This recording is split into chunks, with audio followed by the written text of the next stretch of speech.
when you're a second man, try to avoid the sit. Just like we talked about small pad rotations to help with midfield positioning, I want you to like kind of get this POV in your brain where it should be easy to recognize in game, where you're reading a play and then you just kind of like get stuck, and let that be an indicator in your brain to continue momentum. And this is where I want to talk about options with you, because there's different risk levels you could play with, and that you can continue this momentum and demo the goal line if you're feeling risky. You can continue this momentum and leave to have a third man cycle up, a little bit less risky. And if a third man was back or you wanted some sort of middle ground, this will be champion 3-3s, focusing on small pad rotations in the offensive half. Staying relevant helped with a few goals in this game. That wider rotation just would not have put me in place for 100%.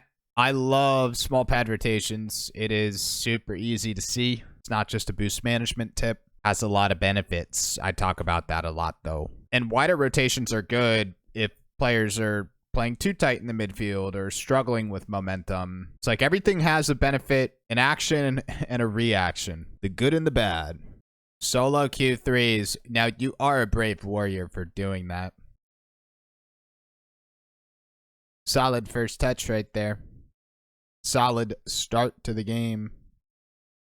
Right? Tracking small pad rotation, staying central. Really good. Good. Yeah. I mean, the first 20 seconds of this game, awesome. We played the ball well. We stayed central. Looked for demos. Got a shot. You know, like, really clean. Really clean. Really clean. You hit everything right there. We got a boost steal, a demo, a cut, aggressive positioning, a solo play opportunity, a shot on net. You hit everything. Now let's see if we rush our defense, because we rush this. Like, this could be catch. This could be do a little circle, one bounce air dribble, catch up the wall, whatever you want to do. You could also do what you did, right? But it's tough. Like, yeah, I mean, I'd want us to be able to turn this into an air dribble, into a ceiling double or something. We messed up our aerial, which is not what we're going to talk about. It's a little bit of a delay right there to launch. But let's take a look at, you know, we played our offensive half super solid. Okay, first defensive play, little shaky. That was good. Works. I mean, do we get too tight in the midfield? Do we kind of get addicted to the small pad rotation when we should have rotated wider or something? Nice try. Nice try. Per your message in Twitch chat, I wouldn't say you look awkward, as in fighting teammates. This is solo queue. I wouldn't say it looks like that. Maybe towards the end of this game, I would say this is pretty clean. Yeah, that's when we get a little bit too tight in the midfield. Don't have enough information to kind of break it down yet, like in terms of repeatable situations. But what I'm looking at is kind of this right here, where you're low boost, which is fine. You're tracking small pads, which is good. And you really just needed to, like, if you wanted to play an aggressive third, which is what you do right here, right? Aggressive turn on the ball, aggressive third. Really, you just needed to extend one more and then do it. And it looks weird from, like, that POV, but from your player POV, that's when you could kind of see the you turn too quick. Right? Like, we're assuming teammates going to hit it forward, but it was just like it was a very risky turn. I don't want to say autopilot, but I would have loved to have seen you just continue tracking one more if you wanted to turn. And like, that's kind of bugging me. It's not like the overuse of midfield positioning or small pad rotations, but it's actually putting you out of position right here as well. Different play in that we're not rotating back to defense.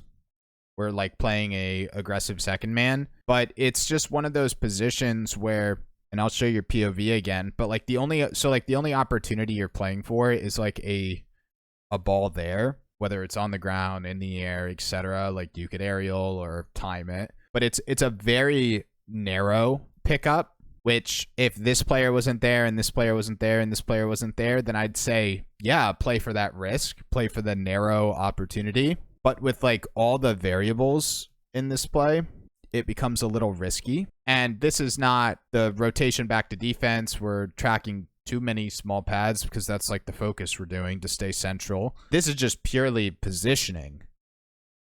And the way the play works out is like, you know, we lost awareness that a teammate was pushing, and it's like we should have just cycled out and had this player play this narrow opportunity. So I don't have enough information yet to figure out kind of like, maybe it's not a hard question to answer, like in terms of what's causing it, but I think that was good.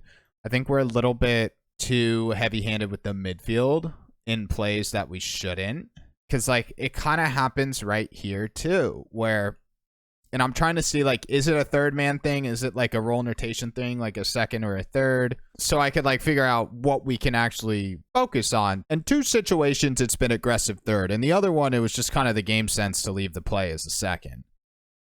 And yeah, you're playing a second man extension, but like when you see a teammate turn like this, you kind of have to respect them. Yes, they could be a third. Yes, you could be a third. But when we look at their POV, right, you could see they can't see you. And yeah, they could have been a third. And yeah, they saw you for a split second right there. But it looks like very obvious that they're the fill for second. Roll and rotation would be the easiest way to go about this. I would want to like build on small pads, but maybe play a third man behind the midfield line, not a deep third, but a little, not like a cut third man. Don't know yet. Don't know. That's just where my head's at. And we do a good job to adjust. Obviously, adjusting is good. And, you know, this is like a poor second man challenge, second man shot, second one to happen there. And that's why I'm thinking it's like this roll and rotation getting too tight in the midfield, almost need to rotate a little bit wider, but still track our small pads and still look to stay tight, but don't do it on every play. That was good. And this is good. And this is why, like, I kind of get this roll and rotation vibe where, like, this is good. Zuko, your teammate, is cycling back to backboard. This is an obvious fill as a second man. Staying tight in the midfield. That works. Now let's do what we do. Like, are we going to get too tight in the midfield? Are we going to rotate wide? And that was well played, because it's kind of that same situation I broke down where Zuko went backboard. Zuko's playing deep, so you're cutting into space should the ball land somewhere in the midfield. It doesn't. You have your deep third. This is all good. And yeah, we've missed a couple challenges, but challenges don't really bug me. I think the root of it is our positioning. Like, this bugs me. It's like, yeah, we cut the ball, good, and it's about to open up a shot, good. Right? It's like, why would it bug me? We just scored, but it's the sitting, and it's like, you dodged the demo right here, which is great, but when you sit in the midfield, you're a demo target. And like when you're sitting right here, and I guess it works because your teammate's not hyper pushing into your booty, but like, did he want to push? Like, I felt like we were sitting too much. No, he's respecting you, so he's being a very smart teammate by respecting you. I just don't like the sitting, though. Can't really break this play down. Not because... I could break it down still, even if we... it's not because we scored. It's hard to break it down with this dude being... He's being a smarty pants. He was being very respectful. I want you to be able to... These are like the things I would practice. And I know this is a bad good example. We score, teammates respecting you, but like, I want to avoid a sit mentality as a second man in front of the net, because we had that sit example I showed before where I said you were playing for like a very, very narrow opportunity right here. That wasn't it, but that's another one. Like, it's still this, like, sitting, waiting as a second man. This was better, actually. The middle ground I'd want you to meet me at, Dyer, is movement.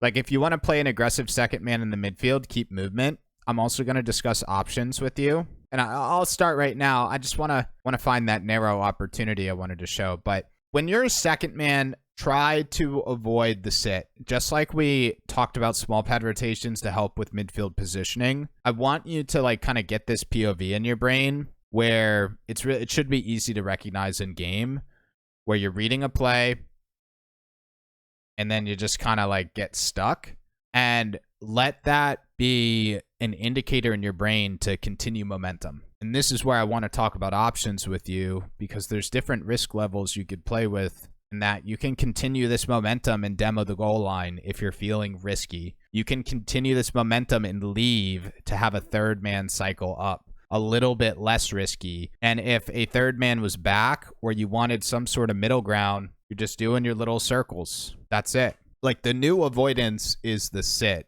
I said it as a second man, and I still want to talk about third man, and I'll talk about that. But with second man, just avoid the sit and try to keep momentum. I gave you some options, but you don't need to think about all these plays. Just, I think the first step is moving as a second man, being a little bit more flowy. This was the opportunity I was talking about. This is the sit, playing for a very narrow opportunity. We end up cutting off a third, which is why I gave those examples before about, like, you know, you get here and it's like you want to be aggressive, continue forward for a boost steal for a demo, or you just continue forward and rotate out. Or if you want to be defensive, you just rotate out, take a third, your third cycles up. Or you want a middle ground, and let's say the third is all the way back here, you just do a little circle. I want to avoid this sit.